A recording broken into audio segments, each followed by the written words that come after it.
জয় মাতা শ্যামা সুতা ব্রহ্মাণ্ড ঈশ্বরী, তোরাও সন্তানে মাগো দিয়ে পদতরি।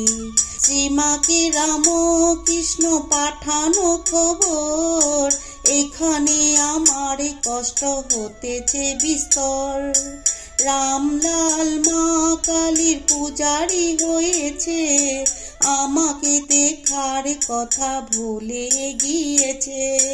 বিলম্ব না করে তুমি অবশ্য আসিবে, দুলি পালকি যাহা হয় জোগাড় করিবে।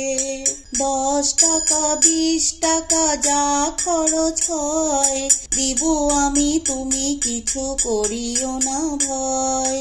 12টা পাইয়া শ্রীমা হলেন অধীর, অতি কষ্টে দেয় পীড়া পরাণে সতীর। কিন্তু তিনি অসহায়া অবলার মনি, একলা কি করে যান পথ এতখানি। যাই হোক সহসা বিধি করেন উপায়, গায়ের অনেক লোক কলিকাতা যায়। শারদাও চলিলেন তাহাদের সাথে, গরিবেরও সাধ্য যাহা সেই হাঁটা পথে। কথা ছিল রাতে থাকি আরামবাগেতে, আবার নামিবে পথে পরদিন প্রাতে। সেইভাবে চলে সবে হর্ষ কোলাহলে, শারদারও অন্তরেও আনন্দ উছলে। আরামবাগের পর অতি ভয়ঙ্কর আছে তেলো ভেলো নামে বিশাল প্রান্তর। পঞ্চক্রোশী এই মাঠে দস্যু নর ঘাটি, ধন লোভে দল বেঁধে থাকে উৎপাতি। রাত্রেরও বেলায় কেহ গেলে মাঠে, ডাকাতেরও হাতে তার জীবনান্ত ঘটে। দিনেও সেই পথে লোক যায় দলে বেঁধে, অন্যথা পড়িতে হবে প্রাণান্ত বিপদে। সেই দিন আরামবাগে পৌঁছিবার পর, দেখা গেল আছে বেলা তখনও বিস্তর। চালিয়ে হেঁটে গেলে সন্ধ্যা না নামিতে, পারা যাবে তেলো ভেলো মাঠ ছেড়ে যেতে। এতএব না থামিয়া এক টানা চলে, অগ্রসর হবে স্থির করিল সকলে। পরম উৎসাহে সবে চলেছে গিয়ে, কুমলাঙ্গী শ্রীমায় কাপড়েন পিছিয়ে।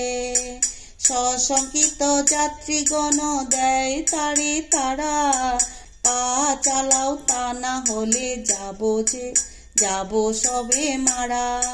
কিছুতে বাড়ে না গতি শ্রীমা ভাবিলেন, তার লাগি অন্য কেন কারে পড়িবেন। শক্তিহীনা তিনি, তার যা ঘটে ঘটুক, যারা শক্তিমান তারা এগিয়ে চলুক। তাই ডেকে কহিলেন আমারও লাগিয়া, তোমরা থেমো না আর যাও আগাইয়া। আমি ধীরে ধীরে যাব, হয় হবে রাত, মিলিব তারকেশ্বরে তোমাদেরও সাথ।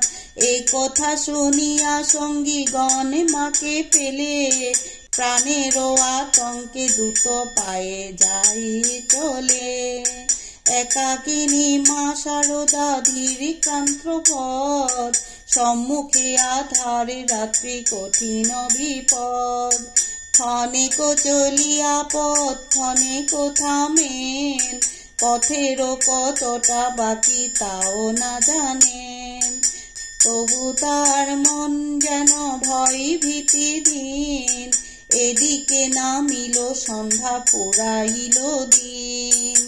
আজকের মতো আমরা এই পর্যন্ত তেলো ভেলো মাঠের পাঁচালী এ পর্যন্তই রাখলাম।